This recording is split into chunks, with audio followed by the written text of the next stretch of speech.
Hello guys, welcome to another video. In this video, we'll be talking about the COUNTIFS function. Let us see how this function works with the help of an example. As you can see, we have a table which shows the number of students, the various semesters they appeared for, the total score, and the pass criteria. Let us use the count function here. Before that, let us write our first criteria, which is pass, and second criteria, which is semester 1. Using COUNTIFS function, we can use multiple conditions. See, counts the number of cells specified by a given set of conditions or criteria. So let's hit tab, criteria range 1.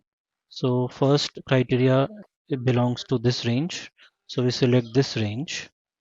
Then criteria 1, which is this, comma, criteria range 2, which is my semester range, comma, second criteria is this, close bracket, hit enter.